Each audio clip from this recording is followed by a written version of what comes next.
Hey guys, my name is Chrissy Peterson. I'm going to be your first host for the night, and I was the instructor, one of the instructors of the lovely class that you all actually came here to see. I know Imka asked how far you all traveled, but I'm so happy to see we have such a packed Zoom room tonight. So I started ASAP in 2018 as a student myself and then became an instructor. Actually, before that, I was a mentor, teacher in training, and then an instructor. But well before that, I joined the Marine Corps at the ripe age of 17. Because you all know the phrase, right? There's no better place to blossom into womanhood than in the world's largest, grossest, most violent fraternity.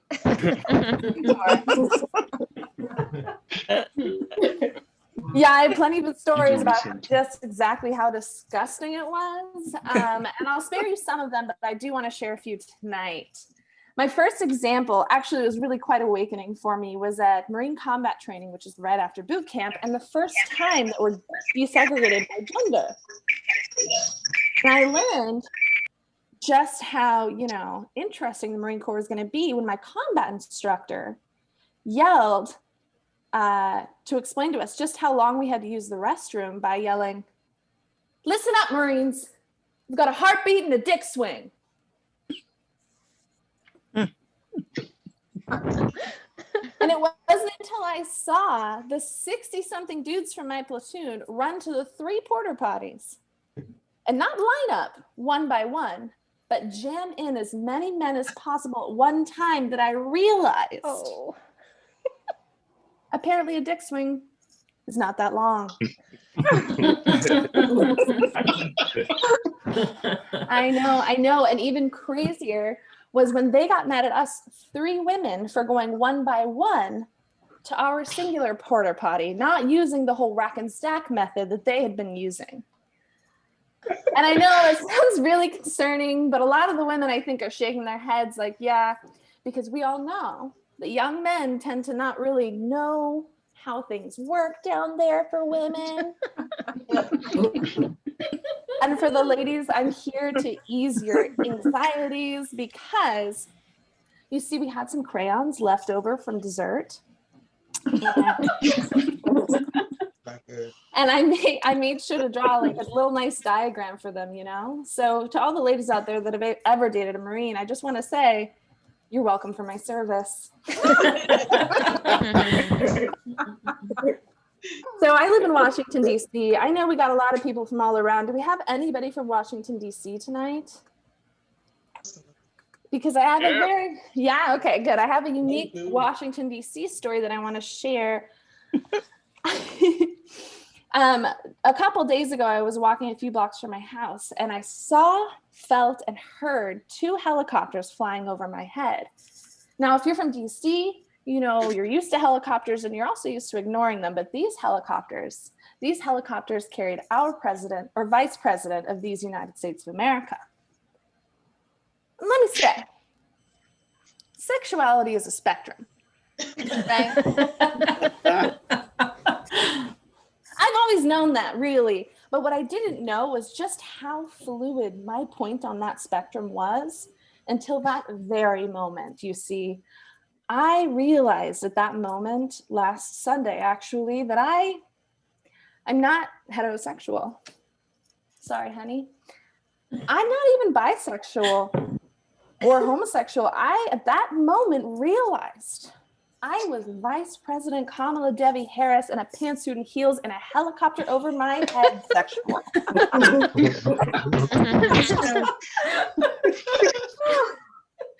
And I am not one for the hashtag Lady Boss fangirling, or at least I don't think I am, but I think a lot of you know exactly how I felt.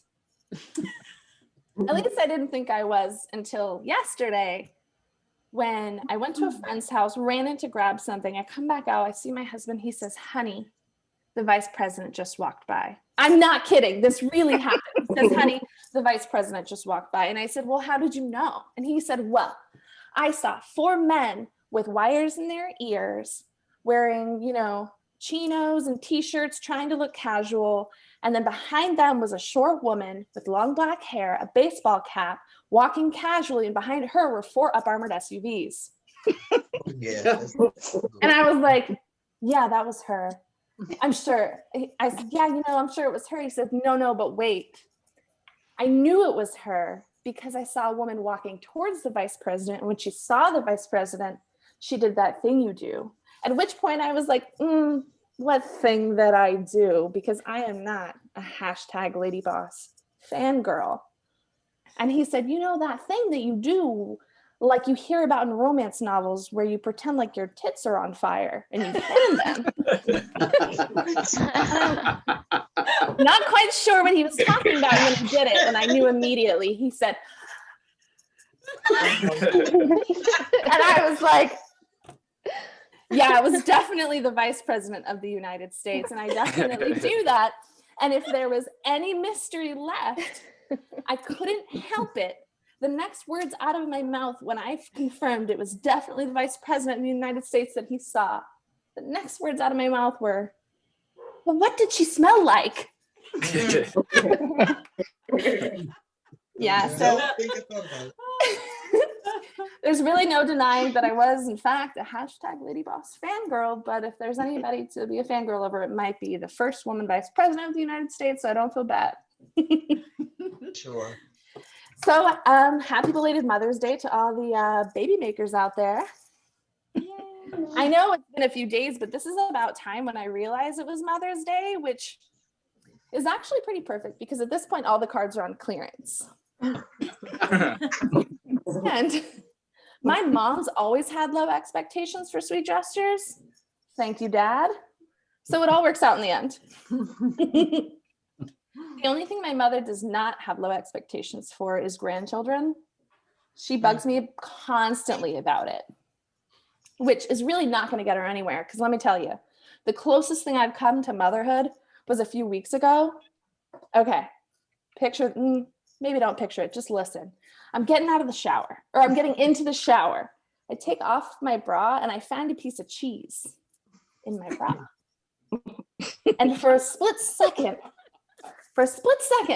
I held this cheese up to the light and I thought, when was the last time I showered? And then I thought, did I create this from nothing?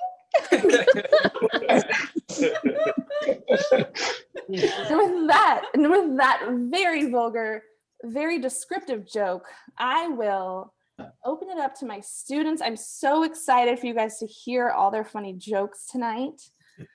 We've all been working very hard over the last 7 weeks, and I will turn it over next to a very funny student. He's active duty in the Army. He is fresh off the plane from Kuwait. Please welcome to the virtual stage, Billy Harper. Yeah. Hey, keep it going for Christine, first of all. And I don't know if I can top the ability to make cheese out of breast milk, but I'll try.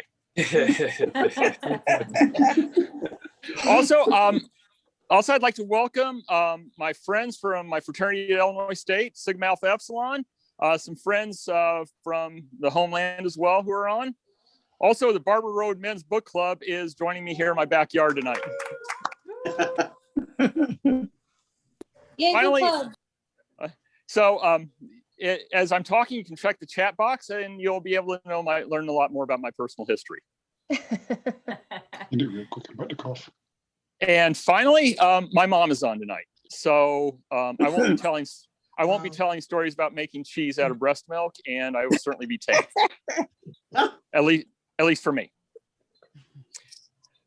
The secret to being a great dad is thinking and acting like a 10-year-old boy.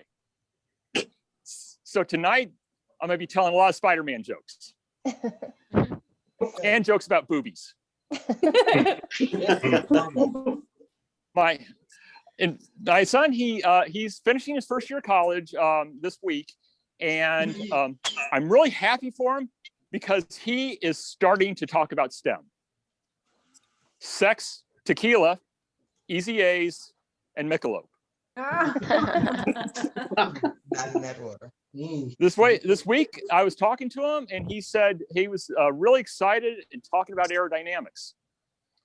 He was playing darts with his friends, and he wanted to buy an airline ticket to go out west and see them this summer. Okay. And I paid. Also, he was talking about geometry. He had next at the pool table. But finally, we were talking the other night, and he goes, "Hey, Dad, yeah, I need you to get me some personal protective equipment for chemistry and biology." and like a good dad, "Sure, son, I'd be glad to. After all, those condoms from the student health service break easily."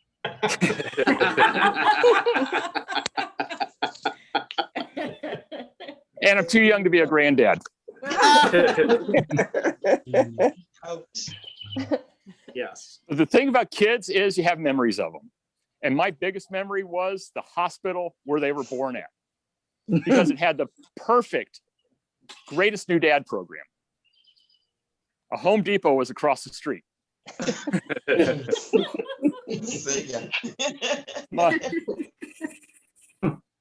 Mom got world-class maternity care, and I got to go play with power tools while she was having our kids. While she was getting an epidural, I got a new Dremel. And then on the special day, she was pushing out the bundles of joy, and I showed up with my new chainsaw and started it. Time to cut the cord, honey.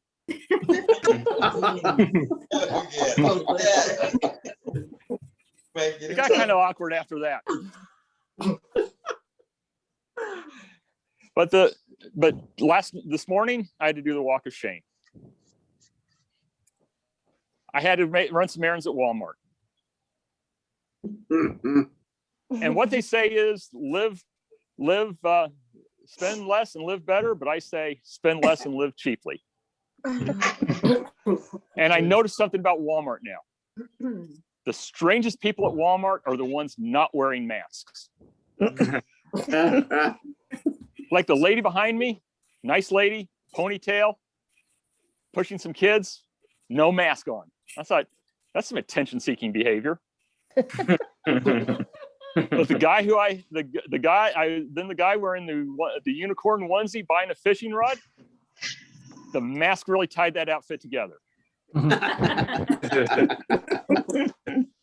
And also the woman walking around with her boobs hanging over a bandana. See, I said I'd tell jokes about boobies tonight. It was perfectly fine because she had on.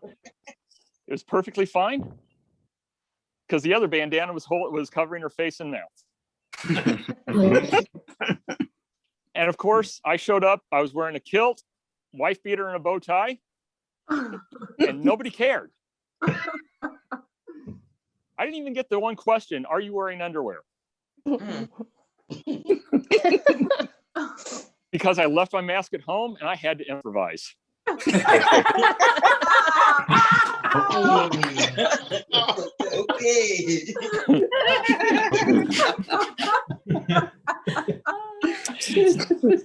Hey, it's great being here. Like I said, like to welcome some friends, and a couple of them live in Knoxville. And I told them tonight I would definitely be able to play in Knoxville at some point. Thank you. That's my time. Good night. That's for Billy, everyone.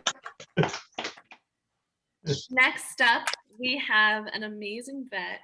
She is hilarious. She served in the Air Force for 10 years. Please give it up for Maureen Stewart. Right.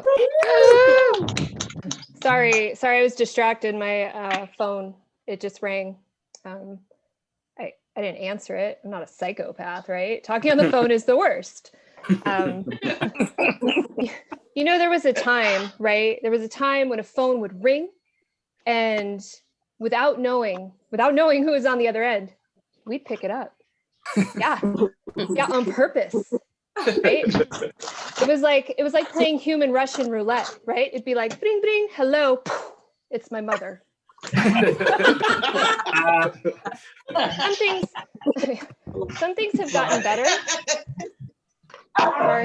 Sorry, Mom. Some things have gotten better, right? But a lot of things some things are still the same though. If you get a phone call between the hours of midnight and 5 a.m., those are the worst phone calls because you know that either someone is dead or dying, someone's in jail, or your car warranty is about to expire. Like all the time. I remember a call like that. It's been almost 20 years now. 2 a.m., the phone rings. Husband 1.0 answers. I've upgraded since then.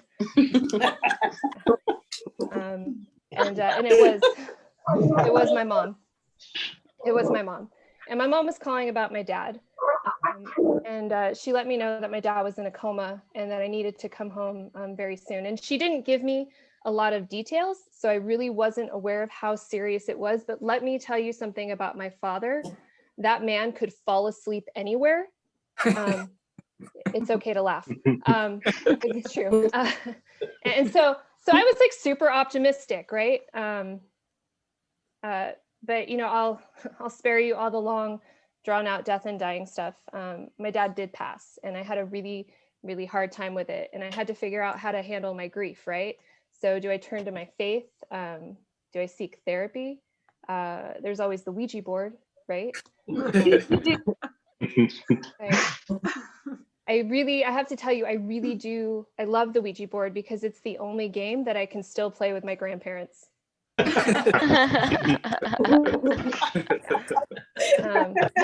funny. And my hamster. Dad wasn't still like super into that sort of thing though. So I decided to start emailing his account. It really gave me this outlet to express my emotions to him, and it helped me a lot. Until one day I got a response. I had no idea that email was going to be so much easier than the Ouija board. I got to get my hamster on that plan, right?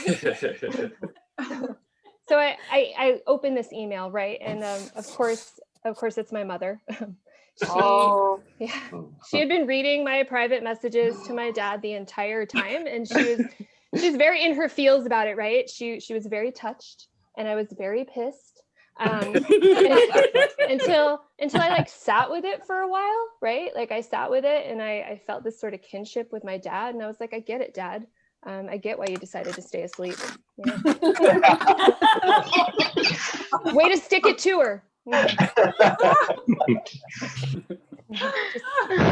I love my mom. I'm just kidding. So my mom still emails a lot from her account. But she doesn't really call too often, but she expects calls, right? She needs me to call her so that she can make me feel guilty for having not called sooner. While simultaneously assuring me that she hasn't called me so as not to interrupt me doing anything important, right? It's like this like beautiful, like vicious shame arena, and like no matter which direction I turn in to escape, my like mother, the guilt gladiator, is there blocking my exit. It's a beautiful thing, right? You know, I do wish I could get my mom to text. I think it would be a great way for us to communicate. But I think it would be really passive aggressive, minus the passive. But I can see it now, right? I can see it. All caps, of course, right? Maureen, ... There's always at least 7 dots following my name in any written correspondence with my mother, because like it really ramps up the shame that's about to happen. So Maureen, 7 dots. How are my grandchildren? I've almost forgotten what they look like. Sad face emoji. Please come visit me before I die. Coffin, skull, heart. Don't teach your parents how to emoji, okay? I would write her back, right? I would, of course, tell her I love her very much and that I miss her. And that, you know, of course, I would send her some photos of the grandkids, right? And I would let her know, Mom, it's okay. If you do happen to pass, you can still communicate with me from beyond. Just email me from Tad's account. I'll know it's you. Thanks, everyone. Don't call me. Give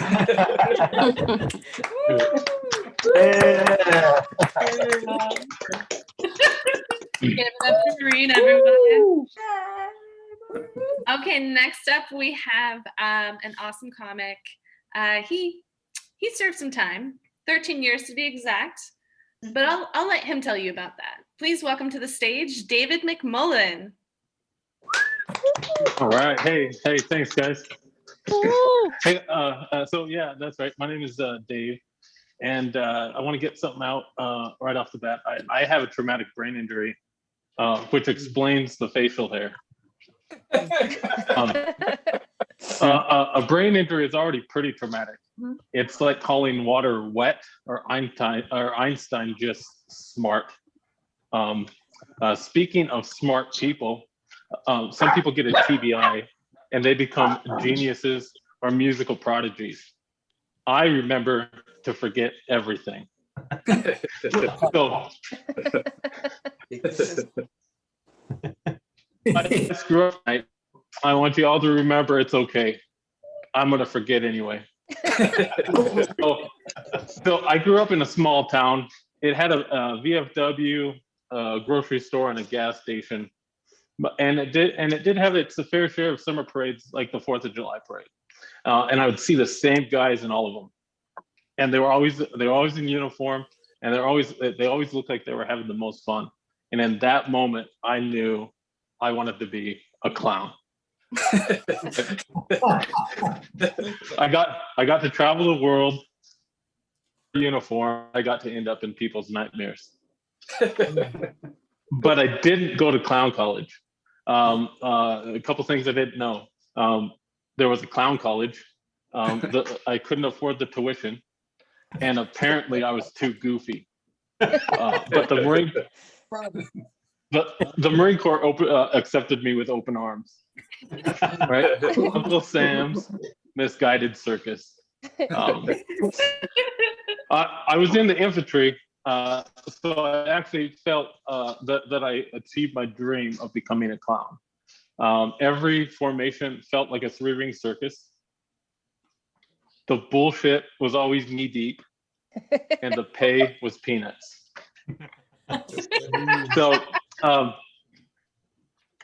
So I am glad that I live here in the U.S., where we do have socialized medicine.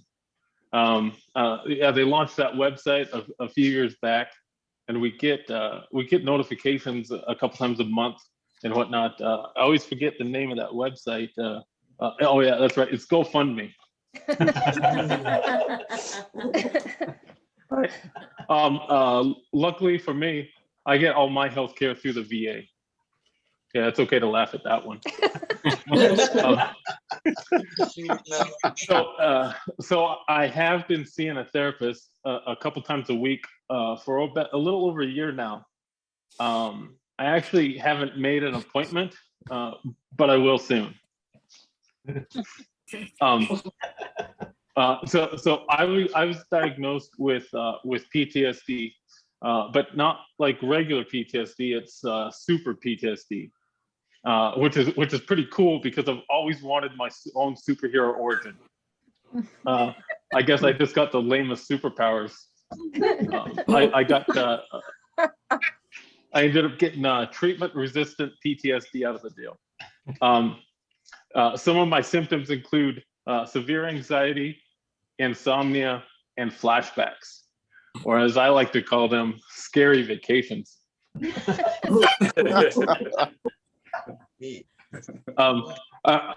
I don't even have to pack any bags because the baggage is all in my head. At least.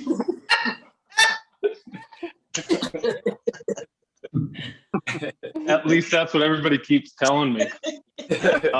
And it's really cheap because I don't have to pay bag fees. But I do miss getting felt up by the TSA.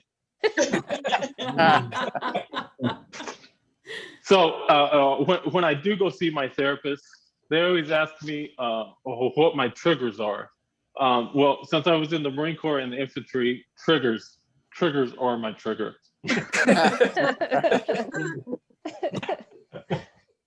But it's not all bad news, right? I just bought a house. I closed on it about 4 weeks ago.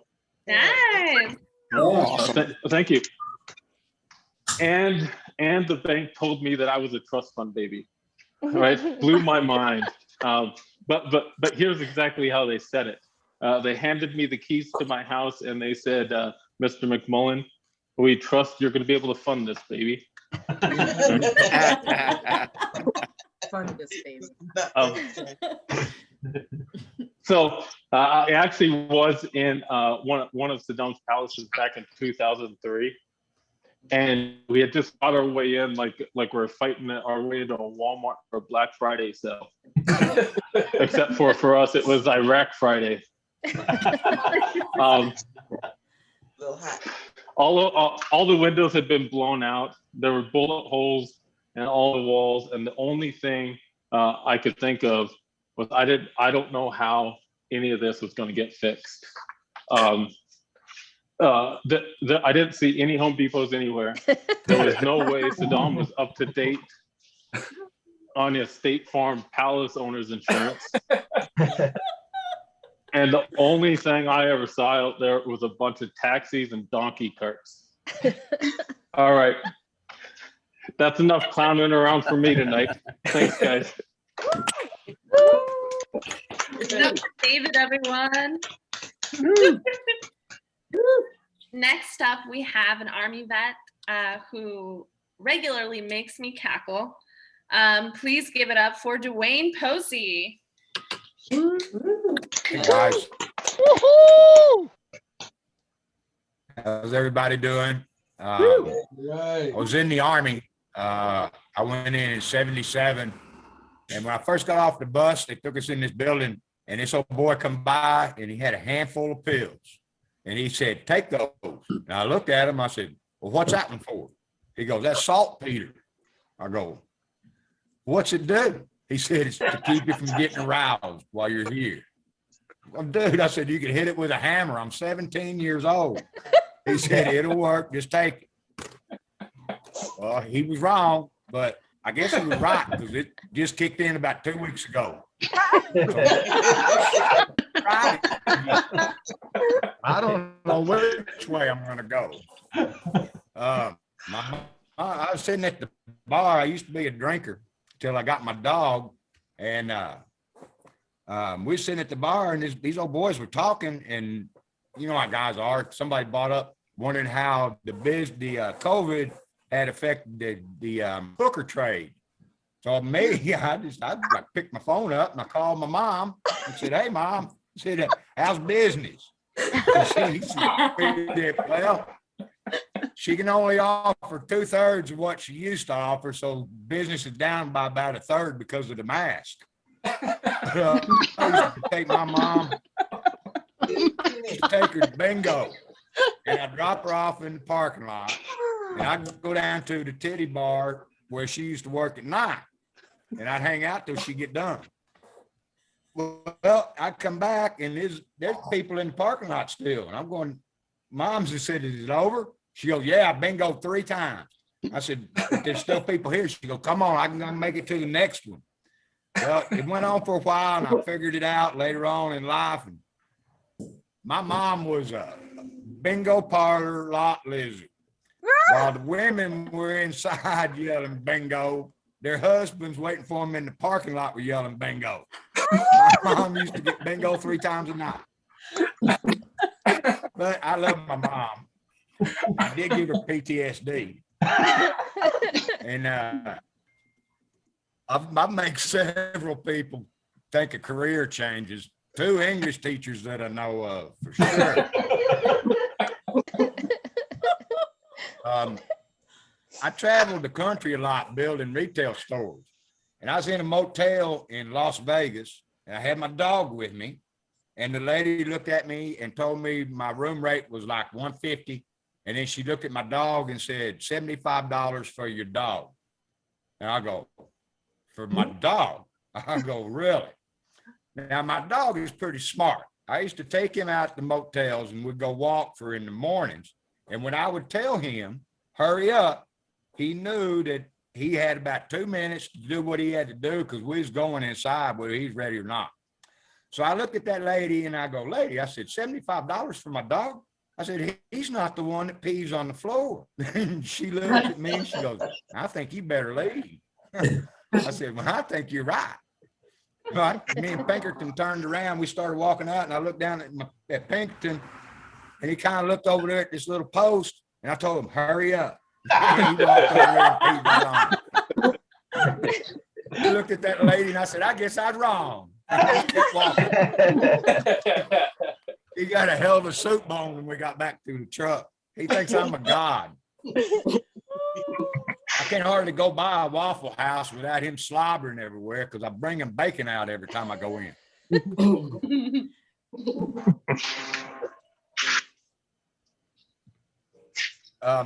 tell you about my dad.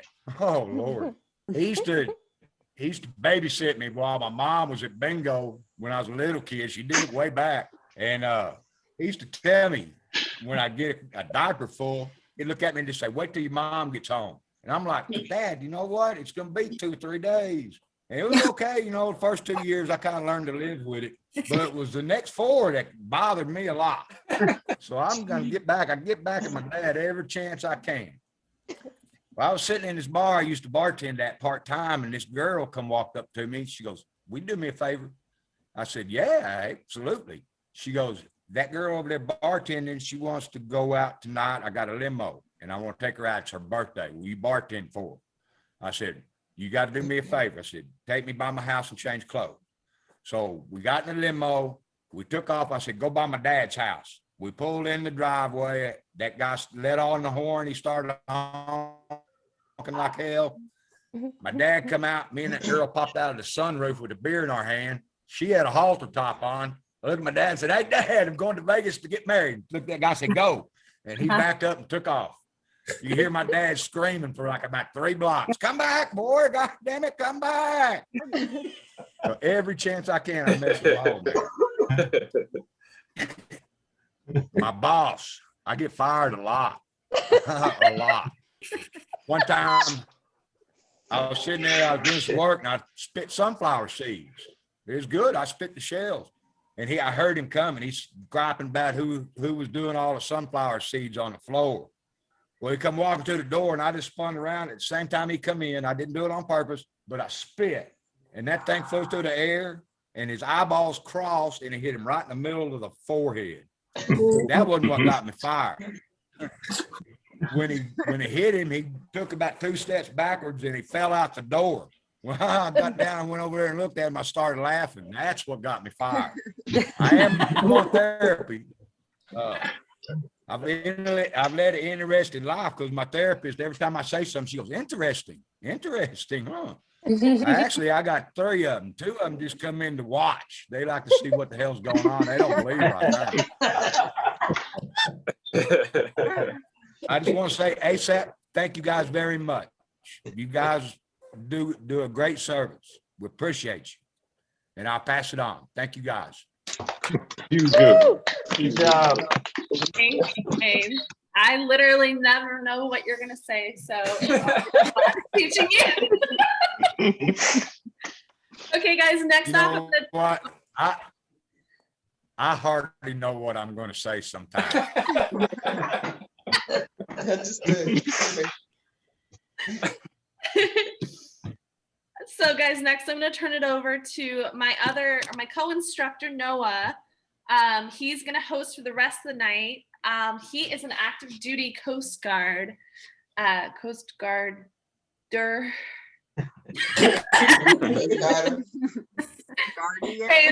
give it up for Noah. Thank you guys. Thank you. So yeah, Garter. That's how we go by. This is so great. Thank you guys so much for coming out. It's great to see you all. I would just add a reminder, if you can come off mic so these guys can hear you. There's A lot of lovely faces on here. We even have a book club, which I don't think they're supposed to be on Zoom, but that's fine. That's cool. You guys are good. As you can see, we've had so many funny people in this class. I think that's very apparent. But if you don't think that they're funny, I just want to remind everyone that there was another instructor. Okay, so it's not all me. Some of that's on Chrissy, I think. No, but yeah, she mentioned I'm Coast Guard, and I can see a lot of faces like, what can this Coastie teach my Marine about comedy, right? And honestly, guys, mostly just like the reading and writing. Okay, like, you know, we just want to cover the basics. So that's all we're trying to get them to learn. Most of these students still think that Zoom was invented by the Air Force. So we're just trying to get their knowledge up a little bit. And that's how we're doing it. No, in all seriousness, this was such a fun class to teach. And I think it goes towards ASAP's mission. Like, veterans are capable of doing anything as long as you offer it to them for free. That's the one caveat there. I think you need to go. It was like $5. No, we're all trying to learn stuff right now. I've been trying to learn Spanish for like the past year. I'm trying to learn Spanish because my wife speaks Spanish, and you're supposed to know everything that your wife knows. That's a rule. And I suck though. I'm awful at Spanish. I think I have like the language comprehension of like a 3-year-old, and not even like a smart 3-year-old, you know. And one of the problems is that my wife doesn't talk to me in Spanish. She prefers yelling at me in Spanish. And, yeah, I think that's pretty inappropriate too, considering I'm only 3 years old in that language, you know? Like, what kind of monster yells at a 3-year-old like that? You know what I mean? That's not appropriate. And it doesn't help me conversationally until I need to until I have a conversation with somebody where I have to tell them, leave me in peace, leave me in peace. I'm going to punch you, son of your mother. And then my Spanish might kick in a little bit. That's the only time. It is my go-to foreign language though. And what I mean by that is, like, whenever I hear a foreign language, it doesn't matter what it is. I think of responses in Spanish. That's what Spanish is for me now. And that works most of the time, except when it's a different language. Like I was in Germany one time, and I had to buy a train ticket, and I went up to the guy at the counter, and he greeted me in German, like he was supposed to. My language skills kicked in. I answered him in Spanish, which was, yeah, it was kind of dumb, but like, this is Europe and everybody speaks like 5 languages. The guy answered me back in perfect Spanish, which was very cool. But again, I don't speak it. So I had to answer him back in English. And at this point, he was like, what the hell is wrong with you, dude? What is your problem right now? And fortunately, he spoke English too. So we got the ticket. But it reminded me of something dumb that, like, I think you hear a lot of dumb things, like no matter what service you're in. And I remember the Coast Guard had told me at one point that 90% of communication is nonverbal. 90% of communication is body language. And in that instance, I was like, that is total bullshit. That can't be right at all. Because it's like, we had to speak like the same words, you know. It didn't matter what I did with my body. I wasn't going to get that train ticket. You know what I mean? I couldn't have been like, oh, I would like a train ticket to Nuremberg. Can you help me? Does that make sense? I think the public's perception of like what you see and do in the military versus like what actually happens is so different. I think that's very apparent for those truck commercials. There's like this truck commercial where they're like, we use military grade steel, right? And the public hears that and they're like, oh man, that's a cool truck. And people in the military hear that and they're like, dude, I am not buying that truck. That thing is gonna break like in a week. There's no way. There's no way. Yeah, you just know. It's like, like it's not that smart. It's not that smart of an operation, I guess. I think it was one of the dumber things I've heard that's really stuck out to me over the years. Actually, I was on watch with a guy, and we were watching the news because we're the Coast Guard. We're not doing anything crazy, but we were watching the news, and there was a story about the lottery. The lottery was smashing records. It was at $900 million, and nobody had won at this point.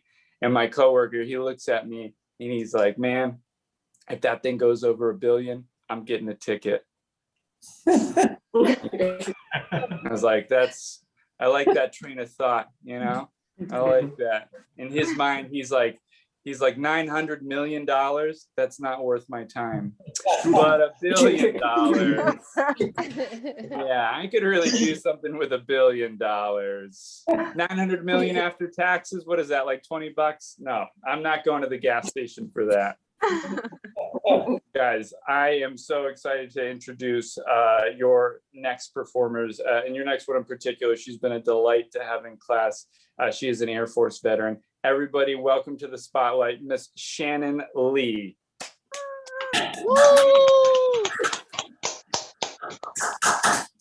So I'm in my 40s, and it's funny because when I was younger, I used to always be like, I can't wait until I get in my 40s. Like, I just knew I would have an amazing life. I would have a great career. I would own my own home. I would have actual money and be settled, none of which has actually happened. But, instead I'm just past the halfway mark of the US age expectancy for women, according to the CDC. But, there's still something really hopeful about still being alive. I'm a divorced mom, and I've actually been divorced more than once. So when I meet a guy and he asks me if I've ever been married, I just smile and say, yes, lots. I enjoy being a wife, and I'm due for another husband. I did the math, and I figured out that I tend to get married every 10 years. So, you take the census, I become a Mrs. again. And I'm actively dating.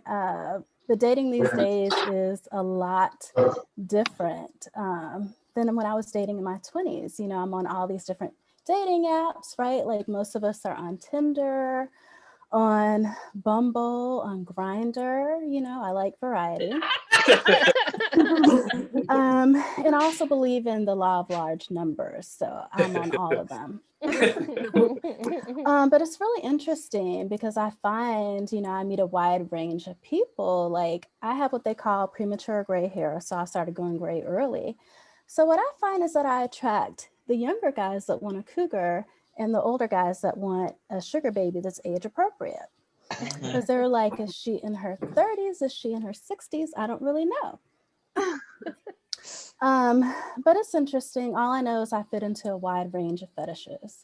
And I don't make it really easy because, I dress however the hell I want. I don't really buy into those fashion rules for women of a particular age, like don't wear mini skirts over 30 or tube tops or pasties in public, whatever.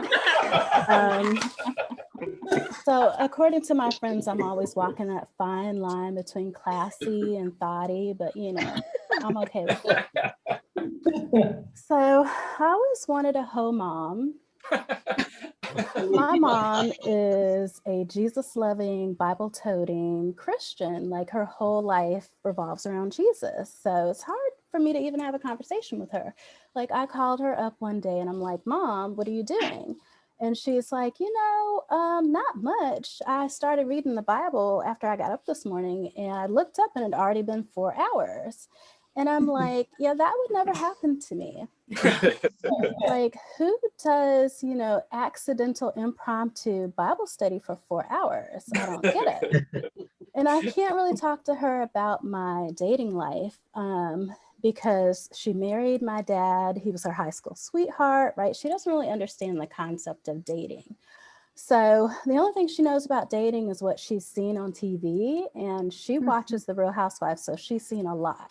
I think she believes that sex is a requirement on every date. Like, you know, if I say yes to a date, it's an automatic pass to my vagina, and she knows I date a lot. So I was binge watching this show one day called Sideswiped on YouTube. And if you haven't seen it, the premise of the show is that this young woman gets drunk one day and she basically swipes right on every guy that swipes right on her profile, right? On Tinder. And then she decides, I'm going to date all of my matches, all 252 of them. Right. So law of large numbers, my kind of girl, right? So her mom lives with her and she's a total MILF. And, you know, where my mom would be at home watching TD Jakes on TV on a Friday night, her mom is out at these parties making out with strange men. Well, my mom asked me to settle down, find a nice guy, a nice God-fearing man in church. Her mom is encouraging her to start a hotation.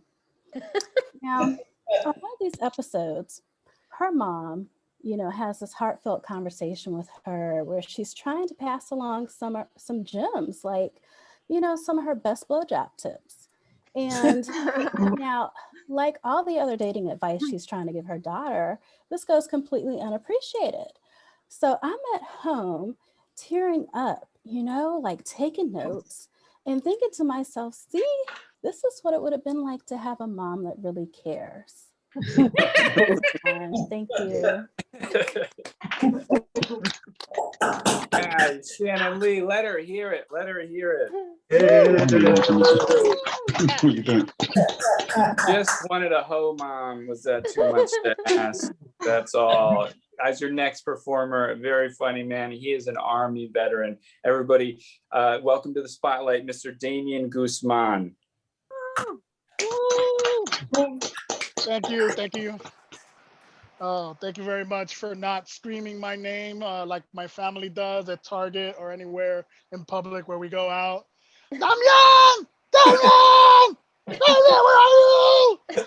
Yes! All the time, all the time, all the time. But thank you very much for that introduction. I really appreciate it. I don't want a whole mom. It's cool. I don't need that. But thank you so much. It was amazing. It was amazing. I loved the night. Everything has been amazing. I really feel that one of the things that needs to happen is that we need to make candy illegal and drugs legal. Honestly, everything would go a lot better. Nobody would break into your car anymore. Nobody would make an effort to, like, you know, mug you. But on the downside, getting Snickers, peanut M&Ms, and all like that, that would totally be a really bad scenario, and you get some real jail time. Nutter butter would be a whole different kind of thing.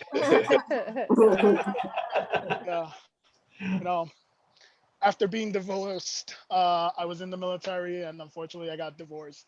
But after being divorced, you learn a lot of things. You become highly attuned, and you become a machine at avoiding commitment. I am truly convinced that there is not a job that a partner out there can't do that a robot can't do. You know, I tried to be an artist once. I believe artists are just people that just need an explanation for cheating behavior. Honestly, you imagine what the conversation was when Michelangelo's wife first came home and he was carving out David. Like, honey, I can explain this. I promise. He's just, he's just posing for me. It's art. It's art. I swear. So, you know, I'm telling you, if we don't do something soon, we're gonna get replaced. We're gonna get replaced by androids. We're gonna get replaced by some other kind of device. You know, they already have a robot that even simulates. Get this now, the robot simulates being drunk. Come on, I thought bad decisions and everything was a human job. you know, one of the signs that I know I'm maturing, that I'm getting older, is that I start screaming at everything. But then when the refrigerator starts screaming back, then I really know I'm getting old. Hey, order me some milk. Ordering milk. Hey, what? No, a lot of stuff happened over the past few years. My dating standards have gotten really, really high. If she doesn't look good in 1080p or higher, that's it. She's gone. Not gonna make it. You know, with all this Zoom out there and everything, you gotta make sure that you know the person that you're with looks really good. The last thing I want to say is just thank you so much for the opportunity to learn how to be a comedian. It's an amazing opportunity, and I thank ASAP and everybody, and thank you guys. The class thing is amazing, so if you get a chance, try it out. Thank you. That's my time. Keep it going, guys. Keep it going for Damien. Awesome set. Damien. I'm not going to yell his name. I told you my Spanish isn't good. But guys, so great class, like I've already mentioned. And one of the things that helps us, our teachers in training, we had a great teacher in training for this class, and she's a fellow Coastee, so you know she's good. Give it up for Miss Caroline Walsh, everyone. Hi, everyone. So last Sunday, I laid on my couch and I had 5 pre-rolled joints delivered to my door. I don't know what that says about where I am in life, but 19-year-old me thinks I have made it. It's like up at me like, pre-rolled girl, you know, we're gonna be so bougie. I did get my act together between then and now, and I joined the Coast Guard. And I joined the Coast Guard because I was 22, blonde and fit, and in most military services, that's guaranteed sexual harassment. So why not join the one with the ocean breeze? Women are sexualized everywhere, but it is really bad in the military. Like, I was actually surprised when my 55-year-old civilian neighbor commented on my legs the other day. Like, dude, if I wanted that kind of attention, I'd wear yoga pants to the commissary. Maybe put on a crop top before my next VA appointment. It's hard to shame a guy for looking at your butt when his wheelchair puts it at eye level and his baseball cap says Purple Heart Vietnam veteran. I don't really like that kind of attention, but my friend does. She got a boob job and gave me all her old bathing suit tops. I felt really good about it until I didn't. My previous boyfriend was Peruvian, and the politics in the US are getting so bad, he thought we should just move to Peru. And so, like, that's where we are, America, where a corrupt narco country is concerned about our well-being.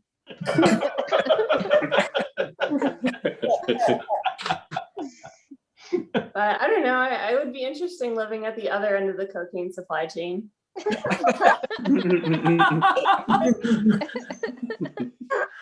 My therapist asked me if I thought I should go on antidepressants, and I told her no, I just need more people to be on depressants. Like, you guys are up here at like, hell yeah, baseball season, and I'm down here at I'm deployed, nobody's gonna be there when I get back, and kids in the air so you don't have access to clean water. She also told me I had a flat affect, and I was like, are you sure? Like, I do squats at the gym every night. She's like, no, Caroline, a flat affect is when your emotions exist, but you don't express them. Like, okay, sorry. There was nowhere in the intake paperwork to put that I was 100% Irish. I go now. What she didn't understand was that Irish people process their emotions by internalizing them until they're expressed as practical actions. Like, my uncle walked in on his wife in bed with another man. He paused, took a breath, and then shot them both. The therapist also asked me if I wanted kids, and I was like, well, maybe, but I've always put myself in that category of women who didn't want kids. Like Oprah Winfrey, Jennifer Aniston, Casey Anthony.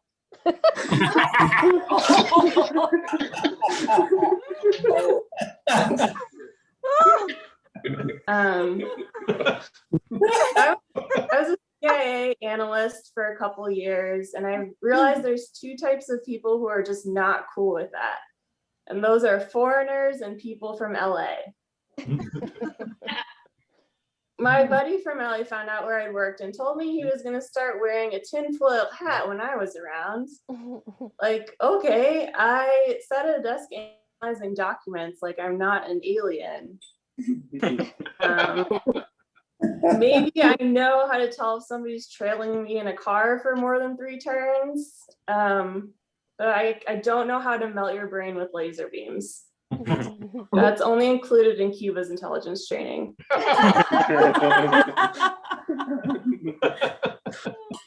I have learned a lot about leadership in my experiences, and one lesson I learned from the military is that some men have a fetish for women in power. And I know this because when I was enlisted, I was always fucking up. And then I commissioned and became an officer, and suddenly it became way easier to fuck down. That's all my time. Thank you guys so much. I love it. More comedians coming up who are awesome. Call for Caroline, guys. Keep it going forward. I should mention the joint thing. She's not in anymore. Okay, so it's cool. Although we'll probably bust her. But guys, your next performance. She was so great to have in class. Really excited for you guys to see her, an Army veteran. Give it up for Miss Ayana Benjamin, everyone. Yeah.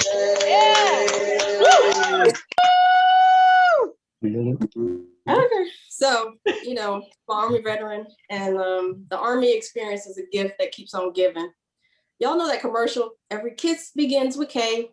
Yeah, all my gifts begins with A. Asthma, arthritis, and an attitude.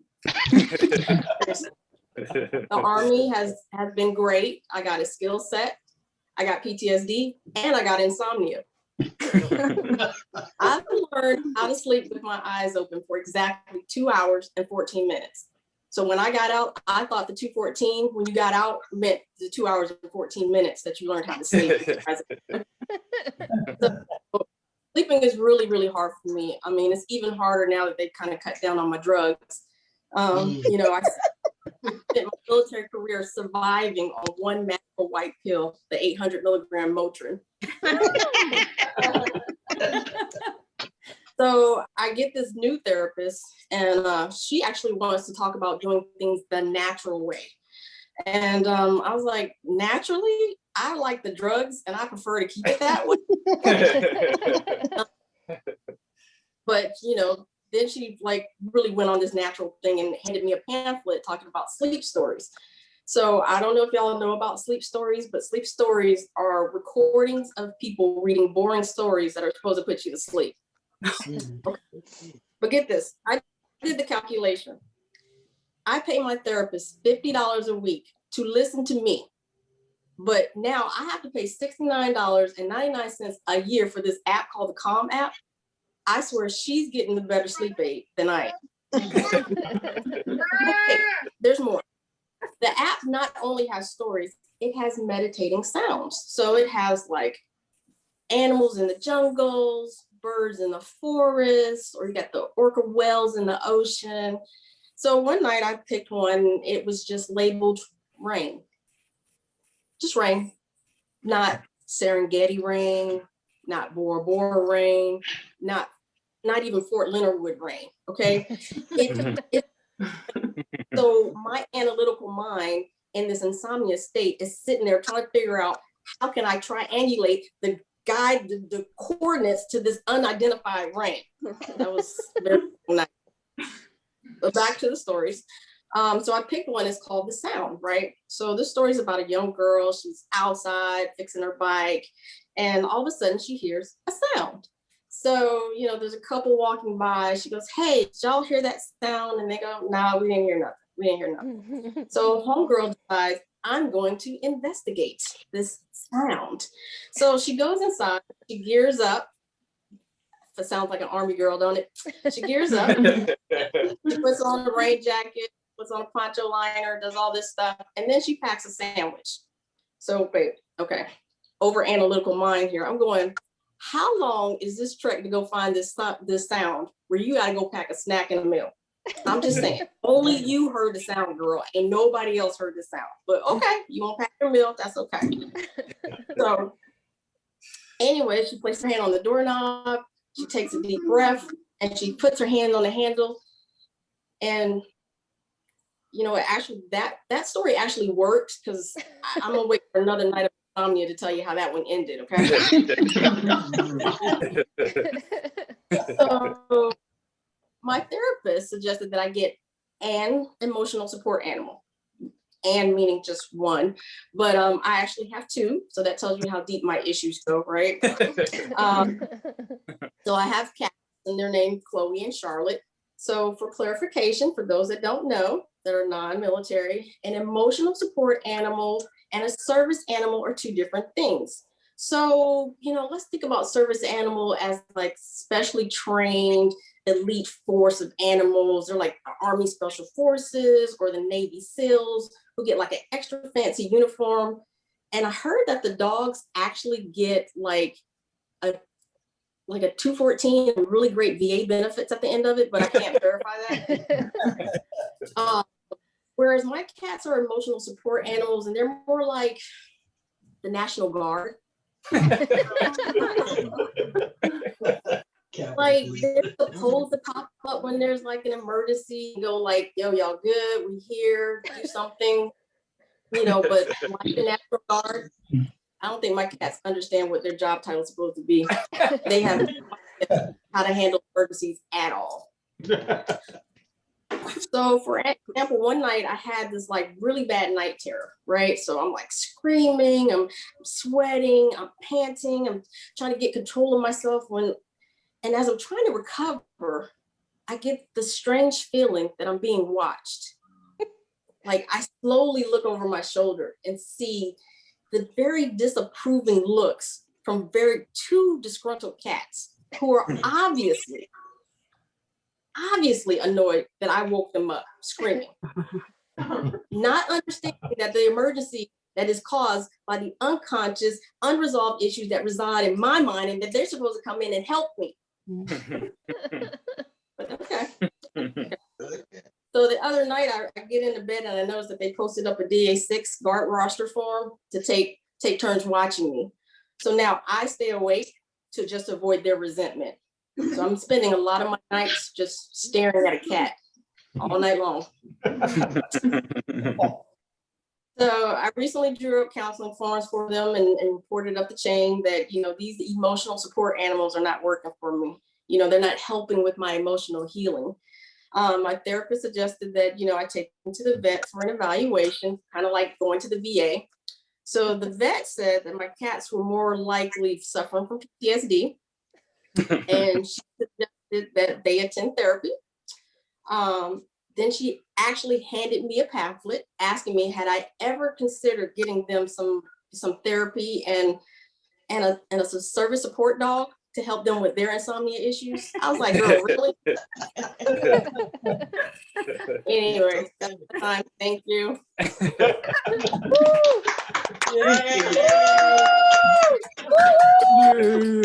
Keep it going for Ayana, guys. Fantastic. All right. Fantastic, guys. This show has absolutely flown by. We're actually down to our last performer now. So if you haven't laughed yet, you're running out of opportunities. You're in luck, though. Our final performer, he is very funny. He is an Air Force veteran, but don't hold that against him. Guys, give it up for Mr. Andy Heitman. How can kids from the same parents be so different? My son's personalities are polar opposites. We call one Peace Corps and the other Marine Corps. Can we tell the two apart? Marine Corps is the one with blood all over his face and no chance at a college education. He eats crayons and he breaks everything. He's easy to spot. Now, P-Score gave up on deodorant before he even got started. He's not a glass half full or glass half empty type of dude. He just thinks that it's enough water to bathe with. Change the world? How about changing your clothes first, dude? If you do join the Peace Corps, son, good God, do not date any Peace Corps volunteers. She may be smart. She may even be athletic. But even hockey players shower after a few periods.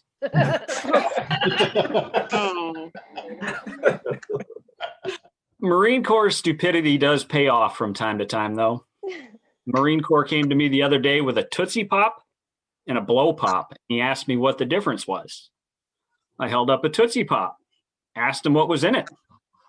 Dad, that's a Tootsie Roll. So then I held up a Blow Pop, asked him what was in it. Flat out confused, he says, blow?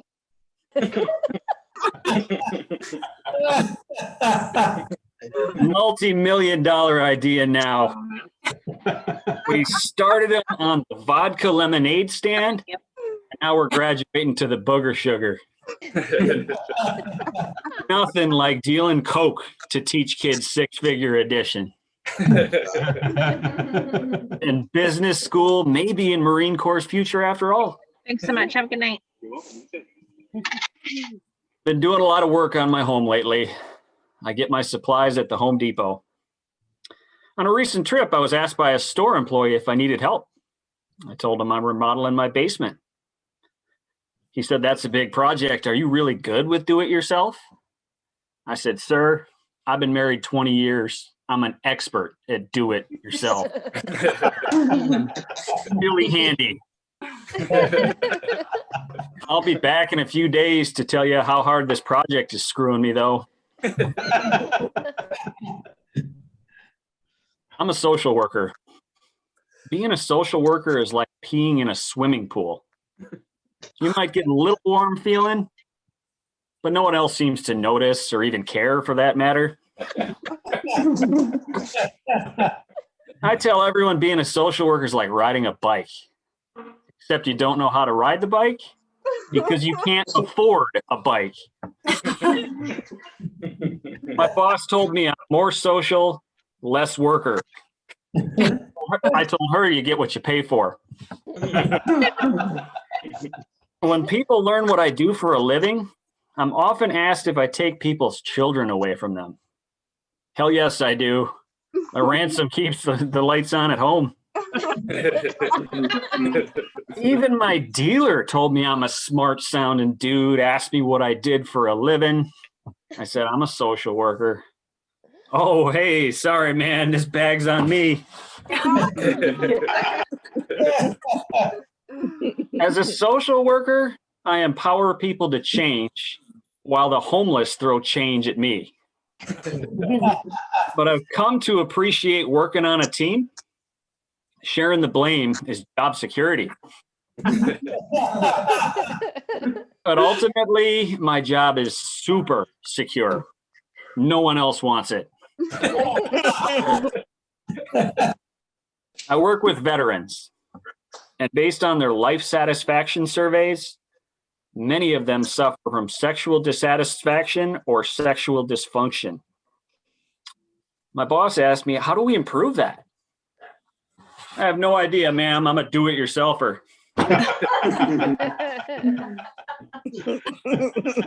But then I had an idea. A special massage parlor for veterans. My boss was not on board with the idea at first until she heard the name. Then she loved it. And I'm very happy to say that our very first, very satisfied customer visited honorable discharges earlier this spring. Business comes, business goes. Need to see your DD 214, sir. Thank you. Thank you. Keep it going for Andy. And one more round of applause for all the performers that you've seen tonight. Such a fantastic job. Again, such a fun class. You guys were a great audience. Thank you for coming out. If you want to maybe join our class or try and do comedy boot camp or acting or improv or any other thing, look at the ASAP website. It's a great resource, great opportunity.